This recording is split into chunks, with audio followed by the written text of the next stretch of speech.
Canada ও যুক্তরাষ্ট্র সফর শেষে সন্ধ্যায় দেশে ফিরছেন প্রধানমন্ত্রী শেখ হাসিনা। বিমানবন্দর থেকে গণভবন পর্যন্ত গণসংবর্ধনা দেবে আওয়ামী লীগ। কন্টেইনার পরিবহনকারীদের ধর্মঘট 4 অক্টোবর পর্যন্ত স্থগিত। সচল হতে শুরু করেছে চট্টগ্রাম বন্দর। ধর্মঘটে অর্থনীতির ব্যাপক ক্ষতি। ঢাকা বিশ্ববিদ্যালয়ে গ ইউনিটের অসম্পূর্ণ প্রশ্নপত্রে শিক্ষার্থীদের ক্ষোভ। সারা দেশে 37তম বিসিএস প্রিলিমিনারি পরীক্ষা অনুষ্ঠিত। হে ভগবতী মহামায়া তুমি ত্রিগুণাত্মিকা। এবং আজ শুভ মহালয়া। শঙ্খের ধ্বনিয়ার চণ্ডী পাঠের মধ্য দিয়ে দেবী দুর্গাকে মর্তে আবাহন ভক্তদের। দশমীতে রাত 9টার মধ্যে বিসর্জনের আহ্বান পূজা উদযাপন পরিষদের।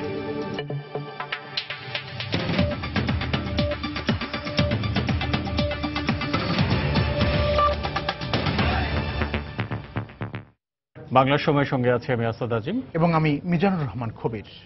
কানাডা ও যুক্তরাষ্ট্রে 17 দিনের সফর শেষে সন্ধ্যায় দেশে ফিরবেন প্রধানমন্ত্রী শেখ হাসিনা। সন্ধ্যা 6টা 38 মিনিটে প্রধানমন্ত্রীকে বহন করা বিশেষ বিমানটি শাহজালাল আন্তর্জাতিক বিমানবন্দরে অবতরণ করবার কথা রয়েছে। এ উপলক্ষে আওয়ামী লীগ ও তার অঙ্গ সংগঠনগুলোর পক্ষ থেকে গণসংবর্ধনার আয়োজন করা হয়েছে।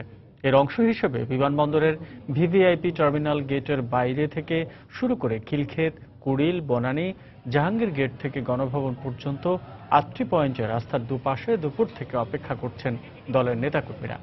প্রধানমন্ত্রীকে অভিনন্দন জানাতে বিভিন্ন ব্যানার, ফেস্টুন ও প্লেকার্ড হাতে অপেক্ষায় আছেন নেতাকর্মীরা। প্রধানমন্ত্রী গণসংবর্ধনা উপলক্ষে নিশ্চিত নিরাপত্তা ব্যবস্থা নেওয়া হয়েছে পুরো এলাকায়। এ সফরকালে প্রধানমন্ত্রী নিউ ইয়র্কে জাতিসংঘের সাধারণ পরিষদের 71তম অধিবেশন ও কানাডার মন্ট্রিলে গ্লোবাল ফান্ড মিটিংয়ে যোগ দেন। সেখানে প্ল্যানেট 50-50 চ্যাম্পিয়ন ও এজেন্ট অব চেঞ্জ অ্যাওয়ার্ড প্রধানমন্ত্রী শেখ হাসিনার হাতে তুলে দেওয়া হয়, যা দেশের জন্য অনন্য একটি সম্মান ও গৌরবের বলে মনে করেন দলের নেতাকর্মী ও সাধারণ মানুষ।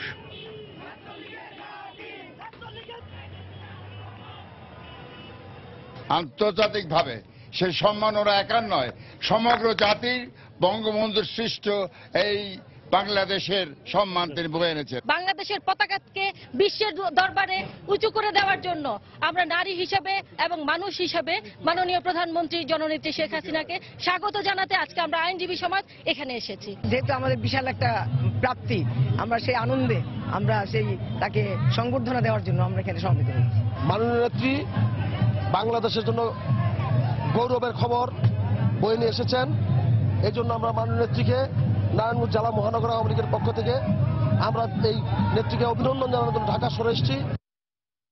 কানাডা ও যুক্তরাষ্ট্রে 17 দিনের সফর শেষে দেশে ফিরছেন প্রধানমন্ত্রী শেখ হাসিনা। এই মুহূর্তে হযরত শাহজালাল বিমানবন্দর টার্মিনাল এলাকায় আছেন রিপোর্টার দেবাশিস রায়। সেখানকার সবশেষ খবর জানতে আমরা সরাসরি চলে যাচ্ছি তার কাছে। দেবাশিস, 16 দিন পরে কিন্তু আজ প্রধানমন্ত্রী দেশে ফিরছেন এবং তার যে সফরসূচি, সেই সফরসূচিতে কিন্তু তার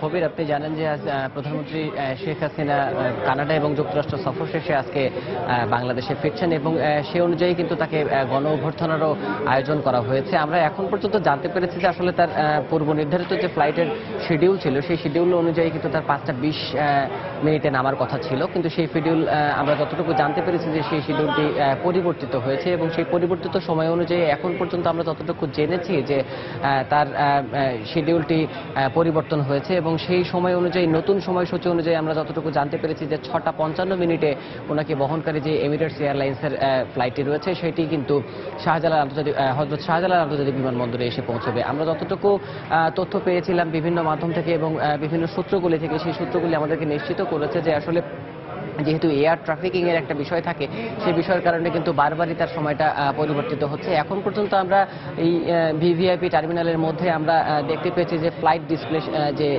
বিষয়টি রয়েছে, সেই ফ্লাইট ডিসপ্লে শিডিউলের আমরা ওখানে যে তারতম্য দেখতে পাচ্ছি, সেই তারতম্য অনুযায়ী আমরা বলতে পারি যে এখন থেকে আরও প্রায় ঘণ্টাখানেক পরে প্রধানমন্ত্রী শেখ হাসিনা এই হযরত শাহজালাল আন্তর্জাতিক বিমানবন্দরে এসে পৌঁছাবেন এবং আমরা দেখেছি যে তাকে অভ্যর্থনা জানানোর জন্য এরই মধ্যে কিন্তু এই টার্মিনালের ভেতরে প্রবেশ করেছেন মন্ত্রিপরিষদের বেশ কয়েকজন সদস্য, বিভিন্ন সংস্থা এবং বিভিন্ন অধিদপ্তর যেগুলো রয়েছে সেই ঊর্ধ্বতন কর্মকর্তারা কিন্তু এরই মধ্যে বিমানবন্দরের ভিআইপি টার্মিনালের মধ্যে প্রবেশ করেছেন। এবং আমরা কথা বলেছিলাম এখানে যারা তার নিরাপত্তার দায়িত্বে রয়েছেন যে বিভিন্ন বাহিনীগুলোর সমন্বয় এবং বাহিনীগুলোর সমন্বয়ে যারা যে কর্মকর্তারা এখানে কাজ করছেন তারা আমাদেরকে এতটুকু নিশ্চিত করেছেন যে প্রধানমন্ত্রী এবং প্রধানমন্ত্রীর সফর সঙ্গীরা যখন এখানে এসে পৌঁছবেন এখান থেকে কিন্তু যাতে খুব সুশৃঙ্খলভাবে তারা গণ অভ্যর্থনায় অংশ নেওয়ার জন্য মূল সড়কে যেতে পারেন সেই কারণে কিন্তু এই পুরো এয়ারপোর্ট এলাকায় কিন্তু নিশ্চিত নিরাপত্তা তারা এরই মধ্যে নিশ্চিত করেছে।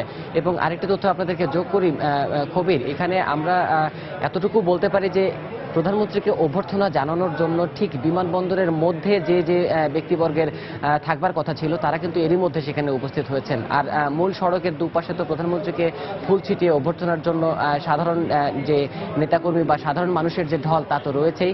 এবং আমরা সব মিলিয়ে বলতে পারি যে প্রধানমন্ত্রীর বাংলাদেশে আসতে এখন পর্যন্ত আরও ঘণ্টাখানেক অপেক্ষা করতে হবে এবং আমরা চেষ্টা করব যে সবগুলি তথ্য আপনাদের মাধ্যমে দর্শকদেরকে জানিয়ে দেওয়ার জন্য। এখন পর্যন্ত প্রধানমন্ত্রীর আগমনের এই ছিল আমার কাছে সর্বশেষ কবির।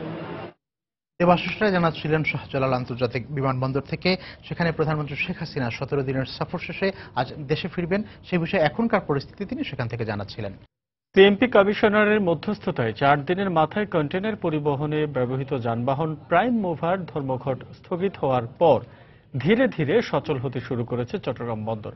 দুপুরে সমঝোতা বৈঠকের পর বন্দর থেকে কন্টেইনার ডেলিভারি শুরু হওয়ার পাশাপাশি চলছে জাহাজীকরণও। তবে ধর্মঘট স্থগিত হলেও পরিস্থিতি সামাল দিতে বন্দরকে চরম ভোগান্তি পোহাতে হবে বলে জানিয়েছেন বন্দর ব্যবহারকারীরা। বিস্তারিত জানাচ্ছেন কমল দে। মেঘনা ও গোমতী সেতু থেকে স্কেলিং সিস্টেম তুলে দেওয়া সহ 7 দফা দাবিতে প্রাইম মুভার মালিক চালক ঐক্য পরিষদের ডাকা 4 দিনের ধর্মঘটে চট্টগ্রাম বন্দরে অচলাবস্থার সৃষ্টি হয়। বৃহস্পতিবার জেলা প্রশাসকের সাথে আন্দোলনকারীদের 2 দফা বৈঠক হলো, ধর্মঘট প্রত্যাহার হয়নি। শেষ পর্যন্ত শুক্রবার সকালে নাসিরাবাদের নিজ বাসায় আন্দোলনরত সংগঠনের নেতাদের সঙ্গে বৈঠক করেন পুলিশ কমিশনার ইকবাল বাহার। প্রায় 1.5 ঘণ্টাব্যাপী বৈঠক শেষে আগামী 4 অক্টোবর পর্যন্ত ধর্মঘট স্থগিত রাখার সিদ্ধান্ত নেয় সংগঠনটি। 7 তারিখে ঢাকাতে যে মিটিং আছে সেই মিটিংয়ে চলছে আলোচনা হবে। সে আলোচনায় যদি আমাদের পক্ষে আসে তাহলে ইনশাল্লাহ এটা চলবে। তাদের যে সমস্যার বিষয়গুলো উত্থাপন করেছে সমস্যাগুলো আমরা অনুধাবন করতে পেরেছি এবং সরকারের কাছে এটি যথাযথভাবে উপস্থাপন করা হবে সেই আশ্বাস তাদেরকে দিয়েছি। এদিকে গত 4 দিনের ধর্মঘটে চট্টগ্রাম বন্দরে ভয়াবহ কন্টেনার জট দেখা দিয়েছে। এতে ধারণ ক্ষমতার অন্তত 4000 বেশি কন্টেনার ইয়ার্ডে রাখতে বাধ্য হয় বন্দর কর্তৃপক্ষ। মাল্টি সেক্টরাল স্টেক হোল্ডার এখানে অংশীজন আছে, কেউ একজনও যদি একটু তার যে কর্তব্য আছে, তার যে দায়িত্ব আছে সেটি থেকে একটু বিরত হলে পরে চট্টগ্রাম বন্দর এর পরিসংখ্যানে গড়মিল হয়ে যায়। কন্টেনার আনা নেওয়া বন্ধ থাকায় 8টির বেশি জাহাজ অনেকটা খালি অবস্থায় বন্দর ছেড়ে গেছে। এই অবস্থায় কন্টেনারের উপর অতিরিক্ত চার্জ আরোপের চিন্তা করছে কন্টেনারের মালিক আন্তর্জাতিক শিপিং ব্যবসায়ীরা। শিপিং এর উপরে সারচার্জ বসবে এবং ডেলিভারি ডিলে হলে কিন্তু বন্দরের মাসুল দেওয়া, শিপিং লাইনের মাসুল হিসাব করলে এবং ডিপোর মাসুল হিসাব করলে এই যে আমদানির উপর যে কতটুকু বিরূপ প্রতিক্রিয়া হবে এই মুহূর্তে বলা খুব মুশকিল। শুক্রবার দুপুরের পর থেকে শত শত প্রাইম মুভার বন্দরে প্রবেশ এবং বন্দর থেকে কন্টেনার নিয়ে বের হওয়ার কাজ শুরু হয়। কমল দে, সময় সংবাদ, চট্টগ্রাম। এদিকে ধর্মঘটে শুধু চট্টগ্রাম বন্দরে কন্টেইনার জট নয়, দেশের সার্বিক আমদানি রপ্তানি বাণিজ্যেও এর বিরূপ প্রভাব পড়তে শুরু করেছে। সময় মতো পণ্য রপ্তানি করতে না পারায় তৈরি পোশাকের অর্ডার বাতিলের শঙ্কা দেখা দিয়েছে। বিস্তারিত জানাচ্ছেন হাজেরা শৌরি। দেশের সিংহভাগ পণ্য আমদানি রপ্তানি হয় চট্টগ্রাম বন্দর দিয়ে, আর প্রধান রপ্তানি পণ্য তৈরি পোশাক বেসরকারি আইসিডিগুলো থেকে কন্টেনারে ভরে প্রাইম মুভারে করে নেওয়া হয় চট্টগ্রাম বন্দরে। গার্মেন্টস পণ্য রপ্তানিতে প্রতিটি দিন যেখানে গুরুত্বপূর্ণ সেখানে প্রাইম মুভার ধর্মঘটে গত 4 দিন কোনো পণ্য শিপমেন্ট না হওয়ায় ব্যাপক ক্ষতির মুখে পড়েছে পোশাক শিল্প মালিকরা। আমার জন্য তো একটা মিনিট অনেক ইম্পর্টেন্ট মিনিট, সো এখানে তো হাজার হাজার কোটি টাকা লস হবে। এই কস্ট সরকারের বিয়ার করতে হবে, অথবা যারা এর পিছনে দায়ী তাদের কাছ থেকে আমাদেরকে আদায় করে দিতে হবে। এদিকে আইসিডিতে বিপুল পরিমাণ রপ্তানি পণ্য আটকা পড়ায় এসব পণ্যের শিপমেন্টে ব্যাপক চাপে পড়েছে পণ্য পরিবহনের সাথে যুক্ত ফ্রেট ফরওয়ার্ডাররা। এখনকার যে শিপমেন্টের যে চাপটা, এটা কাটায় উঠতে একটা দীর্ঘদিন সময় লেগে যাবে। বন্দরের যে ক্যাপাসিটি অলরেডি, তার উপরে অতিরিক্ত প্রেশার আমরা দেখতে পাচ্ছি। নতুন করে যে জাহাজগুলো আসতেছে সেই কন্টেনারগুলো যখন বন্দরে আপনার ডিসচার্জিং হবে সেগুলোর আবার নতুন করে আরেকটা প্রেসার। বৃহস্পতিবার এক প্রেস বিজ্ঞপ্তিতে বিসিসিআই জানায় 4 দিনের ধর্মঘটে কমপক্ষে 200 কোটি টাকার ক্ষতি হয়েছে। হাজারি শিউলি, সময় সংবাদ, ঢাকা। বাংলার সঙ্গে আরো থাকছে। রাজশাহী বিশ্ববিদ্যালয়ে কাল থেকে চালু হচ্ছে ডিজিটাল অ্যাটেন্ডেন্স পদ্ধতি। শিক্ষকরা বিরোধিতা করলেও কর্তৃপক্ষ বলছে স্বচ্ছতা ও নিরাপত্তা নিশ্চিত করাই উদ্দেশ্য।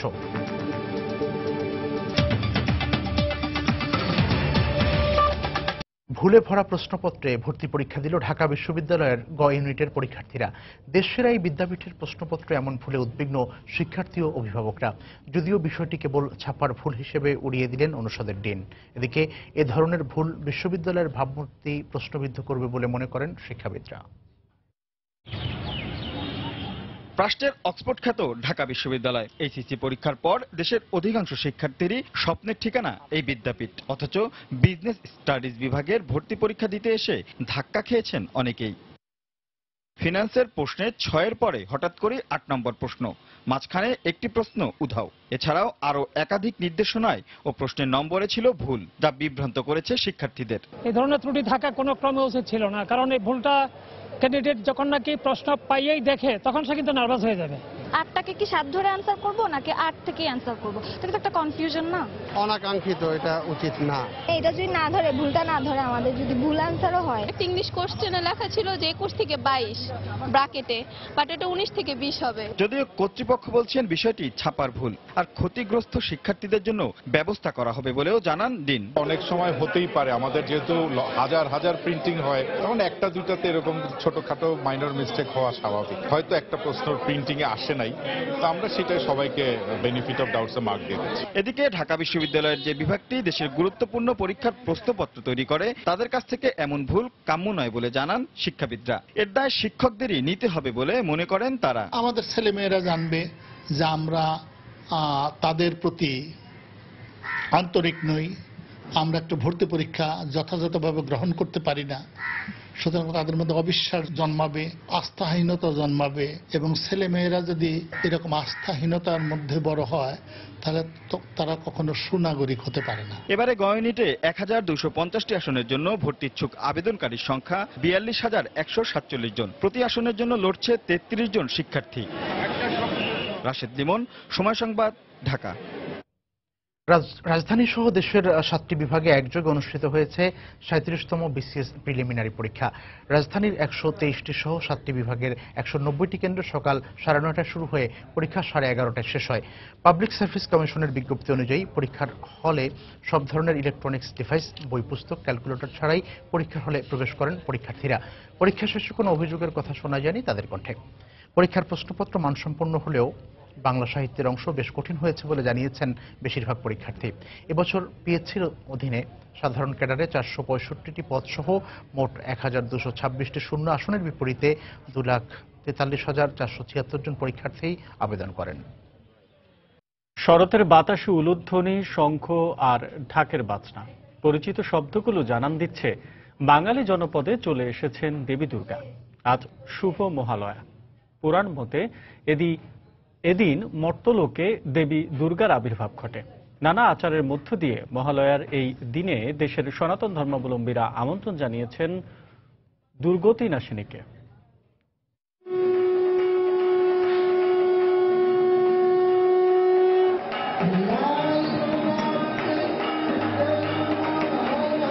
ভোরের আলো ফোটার পরেই চণ্ডীপাঠ।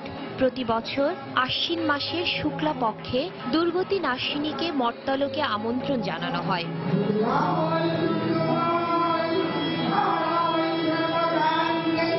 হিমালয়ের কৈলাসের শিবালয় থেকে পিতৃভূমে 4 সন্তানকে নিয়ে আসেন মহামায়া। এবার তিনি আসছেন ঘোড়ায় চড়ে। পুরাণ মতে যখন আর কোনো আশ্রয় থাকে না, অন্যায় আর অকল্যাণ ঘিরে ধরে চারপাশ, মহিষাসুরের মতো অশুভ শক্তির কাছে পরাজিত হন দেবতারাও, তখন অন্যায়ের বিরুদ্ধে দেবতাদের ক্রোধ আর তেজের সমন্বয়ে আবির্ভাব হয় এক মহাশক্তির, যিনি বধ করেন মহিষাসুরকে, দেবতাদের ফিরিয়ে দেন দেবতালয়। মহালয়া বের হয়েছি, তারপর আসছি, অনেক মজা হয়েছে। তার কাছে প্রার্থনা করি যেন সবাই ভালো থাকে, সুস্থ থাকে। মঙ্গল কামনার জন্যই তো দুর্গাপূজাটা আসে। হিন্দু শাস্ত্র মতে নানা ঋষিমুনি নানা সময়ে দেবী দুর্গার পূজা করেছেন। তবে রামচন্দ্র রাবণের হাত থেকে সীতাকে উদ্ধারে শরৎকালে পূজা করেন এই মহাশক্তির। ভক্তিতে তুষ্ট হয়ে রামকে বর দেন দেবী। অসময় দেবীর এ আগমনকে অকাল বোধন বলা হয়। অসাম্প্রদায়িক একটি দেশ হোক এবং হিন্দু, মুসলমান, বৌদ্ধ, খ্রিস্টান আমরা সমভাবে কাঁধে কাঁধ মিলিয়ে শান্তিময় একটি দেশ গড়ি। পুজো হচ্ছে 29,395টি, অর্থাৎ পুজোর সংখ্যা আমাদের প্রায় 350টি পুজো বেড়েছে। প্রত্যেকেই এই পুজোর নিরাপত্তা বিধানে তারা অতিমাত্রা তৎপর। যত্ন আর ভক্তি নিয়ে বাংলাদেশের প্রায় প্রতিটি এলাকায় প্রণতি জানানো হয় দেবী দুর্গাকে। বিজয়া দশমীর পরে আবার ঘোড়ায় চড়ে ফিরবেন মহাশক্তির এ দেবী। শাতিলা শারমিন, সময় সংবাদ, ঢাকা। উৎসবমুখর পরিবেশে নানা ধর্মীয় আচরণের মধ্য দিয়ে দেশের বিভিন্ন স্থানে মহালয়া উদযাপন করছেন সনাতন ধর্মাবলম্বীরা। মহালয়াকে কেন্দ্র করে ময়মনসিংহে ভোরেই দুর্গাবাড়ি মন্দিরে সমবেত হন হাজারো সনাতন ধর্মাবলম্বী। এ সময় শঙ্খ, উলুধ্বনি ও চণ্ডী পাঠের মধ্য দিয়ে দেবীকে মর্তলোকে আহ্বান জানান পুণ্যার্থীরা। পরে নৃত্যনাট্য পরিবেশন করা হয়।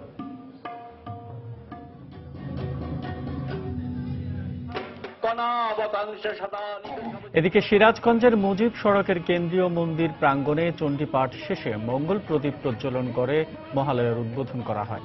পরে সেখান থেকে একটি র্যালি বের হয়ে বিভিন্ন সড়ক প্রদক্ষিণ করে।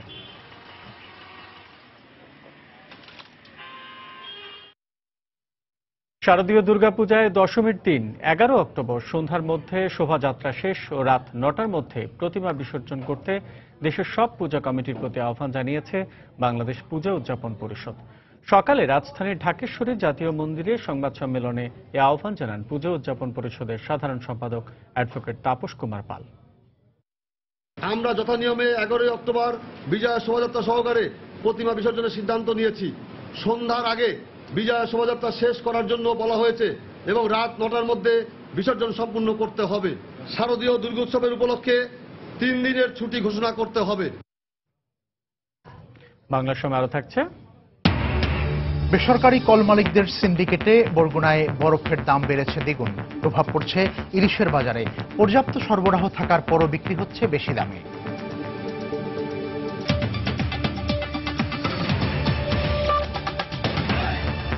আরএফএল ওয়াটার পাম্প, পানি দেবে, টেনশন নয়। শিক্ষক, কর্মকর্তা ও কর্মচারীর উপস্থিতি পর্যবেক্ষণ করতে 1 অক্টোবর থেকে রাজশাহী বিশ্ববিদ্যালয়ের ডিজিটাল অ্যাটেন্ডেন্স সিস্টেম চালুর সিদ্ধান্ত নিয়েছেন কর্তৃপক্ষ। কর্মকর্তা ও কর্মচারীরা এমন সিদ্ধান্তকে সাধুবাদ জানালেও বিপক্ষে অবস্থান নিয়ে এই সিদ্ধান্ত বাতিলের দাবি জানিয়েছেন অধিকাংশ শিক্ষক। তবে বিশ্ববিদ্যালয় কর্তৃপক্ষ বলছে, শিক্ষার মান বাড়ানো, স্বচ্ছতা ও সবার নিরাপত্তার স্বার্থেই এমন উদ্যোগ নেওয়া হয়েছে। আব্দুল সালামের তোলা ছবিতে রিপোর্ট সাইফুর রহমান রকিট। রাজশাহী বিশ্ববিদ্যালয় 1 অক্টোবর থেকে শিক্ষক, কর্মকর্তা ও কর্মচারীদের উপস্থিতি মনিটরিং করতে ডিজিটাল অ্যাটেন্ডেন্স সিস্টেম চালু করছে। এজন্য প্রতিটি বিভাগ ও প্রশাসন ভবনে ক্যামেরাযুক্ত একটি ডিভাইস বসানো হয়েছে। এতে পাঞ্চ করার সময় স্মার্ট কার্ড বহনকারীর স্থিরচিত্র উঠবে। এই পদ্ধতিতে প্রত্যেকের হাজিরা রেকর্ড সার্ভারে সংরক্ষণ করা হবে। বিশ্ববিদ্যালয় কর্তৃপক্ষের নেয়া এমন সিদ্ধান্তকে কর্মকর্তা ও কর্মচারীরা সাধুবাদ জানালেও ক্ষুব্ধ শিক্ষকেরা। কোনো ফোরামের সাথে কথা না বলে এ ধরনের একটি সিদ্ধান্ত, আমি মনে করি বিশ্ববিদ্যালয়ের শিক্ষকদের যে মর্যাদার একটি জায়গা, সেই মর্যাদার জায়গাকে ভুলণ্ঠিত করার একটি আত্মঘাতী সিদ্ধান্ত গ্রহণ করা হয়েছে। বিশ্ববিদ্যালয়ের শিক্ষক আর অন্য প্রতিষ্ঠানের একজন কাজ করছেন, তার মধ্যে তো তফাৎ রাখতে হবে। এই অবস্থায় প্রশাসনের নেয়া এমন সিদ্ধান্ত প্রত্যাহারের দাবি জানিয়েছেন শিক্ষক সমাজের প্রতিনিধিরা। প্রশাসন রাজশাহী বিশ্ববিদ্যালয়ের সকল শিক্ষকের বিরুদ্ধে মুখোমুখি দাঁড়িয়ে গেছে, যেটি সুষ্ঠু প্রশাসনের জন্য কাম্য মনে করি না। শিক্ষকদের মর্যাদা পুনঃপ্রতিষ্ঠা করার জন্য আমরা রাজশাহী বিশ্ববিদ্যালয় কর্তৃপক্ষকে দাবি জানিয়েছি যে তারা যেন এই বিষয়টি প্রত্যাহার করে নেন।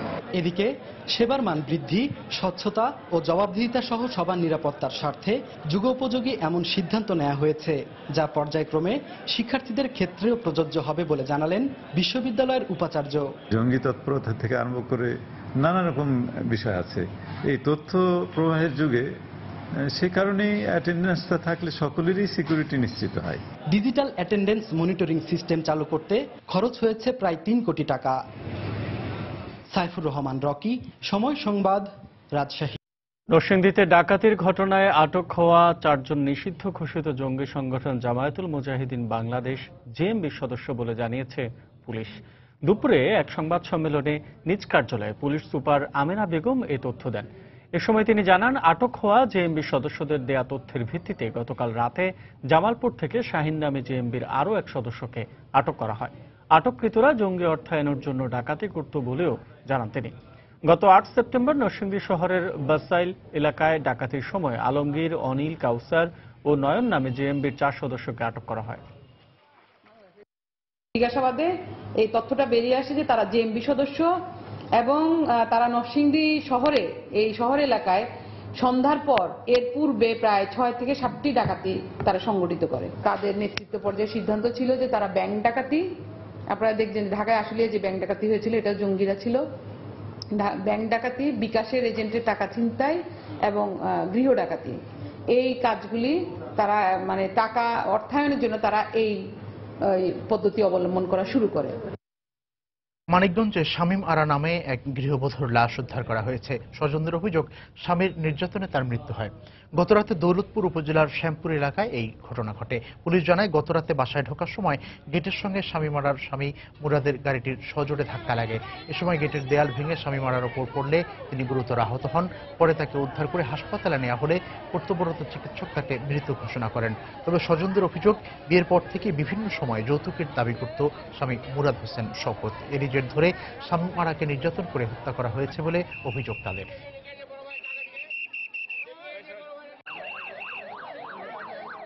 অনেকভাবে নির্যাতন করতো, তার কাছে টাকা পয়সা নিত, বাপমার কাছে টাকা নিয়ে পয়সা নিতে পারতো, তার মারামারি করতো। তাকে আমরা অনেকবার টাকা দিচ্ছি, লাস্ট মুহূর্তে আমরা জমিটা বন্দুক রেখেও তারা আমরা 5.5 লাখ 4.5 লাখ টাকা সে নিছে।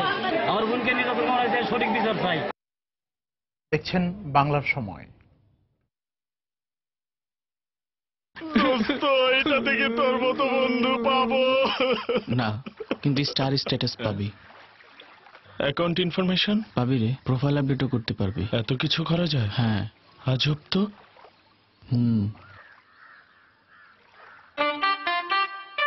প্রয়োজন যাই হোক, মাইজিপিএতে সবই পারবেন। আর ডাউনলোডে 50 MB ইন্টারনেট একদম ফ্রি। গ্রামীণ ফোন। সরকারের খাদ্য বান্ধব কর্মসূচির আওতায় ঝিনাইদহের শৈলকুপায় কেজি প্রতি 10 টাকা দরে চাল বিতরণ কার্যক্রম শুরু হয়েছে। সকালে মনোহরপুর ইউনিয়নের হিতামপুর গ্রামে এ কর্মসূচির উদ্বোধন করেন স্থানীয় সংসদ সদস্য আব্দুল হাই। খাদ্য অধিদপ্তরের পরিচালনায় দারিদ্র্য বিমোচন প্রকল্পের আওতায় শৈলকুপা উপজেলার 14টি ইউনিয়নে 8039 জনকে 10 টাকা কেজি দরে চাল দেওয়া হবে। 28 জন ডিলারের মাধ্যমে প্রত্যেকে মাসে 30 কেজি করে চাল কিনতে পারবেন বলে জানানো হয়। বরগুনায় হঠাৎ করেই পাইকারি বাজারে মনপ্রতি ইলিশ মাছের দাম বেড়েছে 4 থেকে 5 হাজার টাকা। সরকারি বরফ কল বন্ধ থাকায় নিজস্ব কল মালিকরা সিন্ডিকেট করে বরফের দাম দ্বিগুণ বাড়িয়ে দিয়েছেন। এতে পাইকারি বাজারে পর্যাপ্ত মাছ থাকা সত্ত্বেও বেশি দামে বিক্রি হচ্ছে ইলিশ। সরকারি বরফ মিল বন্ধ থাকার কোনো ব্যাখ্যা দেয়নি কর্তৃপক্ষ। এম এ আজিমের পাঠানো তথ্য ও SM সিফাতের তোলা ছবি নিয়ে ডেস্ক রিপোর্ট। দেশের দ্বিতীয় বৃহত্তম সামুদ্রিক মাছের পাইকারি বাজার বরগুনার পাথরঘাটা উপজেলার মৎস্য অবতরণ কেন্দ্র। এখান থেকে প্রতিদিন শত শত মন বিভিন্ন প্রজাতির সামুদ্রিক মাছ দেশের বিভিন্ন স্থানে সরবরাহ হয়। কিন্তু গত কয়েকদিন ধরে পাইকারি এ বাজারে পর্যাপ্ত ইলিশ সরবরাহ সত্ত্বেও মন প্রতি 4 থেকে 5 হাজার টাকা বেশি মূল্যে বিক্রি হচ্ছে মাছ। পাইকার ও আড়তদারদের অভিযোগ, বিএফডিসির সরকারি বরফ মিল বন্ধ থাকায় বরফ মিল মালিকরা মূল্য বাড়িয়ে দিয়েছেন দ্বিগুণের বেশি। এতে খরচ বাড়ায় মাছের মূল্য বেড়ে গেছে। যারা বরফ টানে তারা আইনে বলে 360, 500, বরফ মিলালারা বাড়াই ফেলাইছে।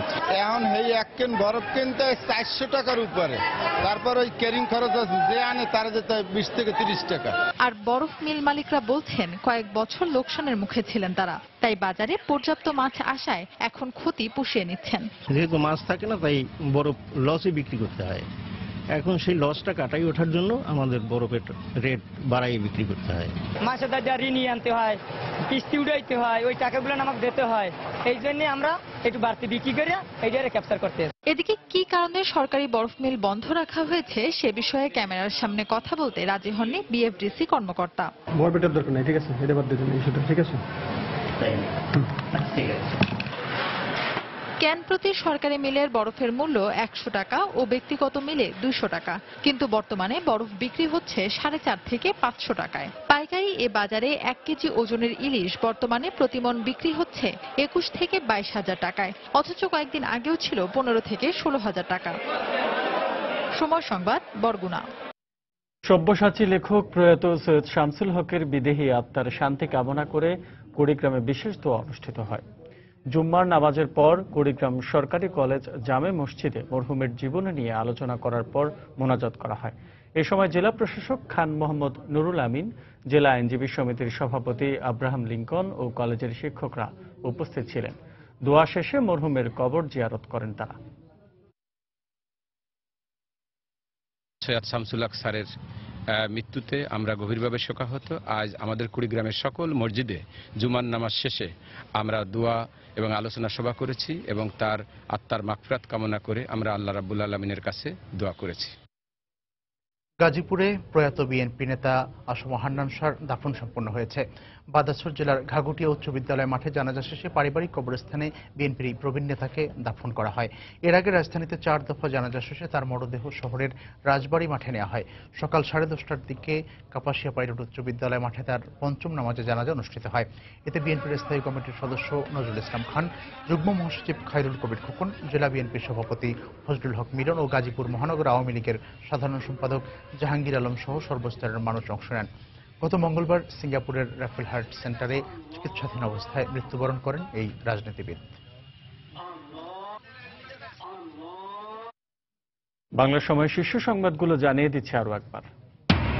কানাডা ও যুক্তরাষ্ট্র সফর শেষে সন্ধ্যায় দেশে ফিরছেন প্রধানমন্ত্রী শেখ হাসিনা। বিমানবন্দর থেকে গণভবন পর্যন্ত আওয়ামী লীগের গণসংবর্ধনার আয়োজন। কন্টেনার পরিবহনকারীদের ধর্মঘট 4 অক্টোবর পর্যন্ত স্থগিত। সচল হতে শুরু করেছে চট্টগ্রাম বন্দর। ধর্মঘটে অর্থনীতির ব্যাপক ক্ষতি। ঢাকা বিশ্ববিদ্যালয়ে গ ইউনিটের অসম্পূর্ণ প্রশ্নপত্রে শিক্ষার্থীদের ক্ষোভ। সারা দেশে 37তম বিসিএস প্রিলিমিনারি পরীক্ষা অনুষ্ঠিত। শ্রী ভগবতী মহামায়া তুমি ত্রিগুণাত্মিকা। এবং আজ শুভ মহালয়া, শঙ্খের ধ্বনি আর চণ্ডী পাঠের মধ্য দিয়ে দেবী দুর্গাকে মর্তের আবাহন ভক্তদের। দশমীতে রাত 9টার মধ্যে বিসর্জনের আহ্বান পুজো উদযাপন পরিষদের। এই ছিল বাংলার সময়। যে কোনো খবর পেতে ভিজিট করুন সময়নিউজ.tv। এছাড়া এইমাত্র পাওয়া খবর আপনার মোবাইলে পেতে SMS করুন *BN লিখে পাঠিয়ে দিন 16242 নম্বরে। সঙ্গে থাকুন সময়।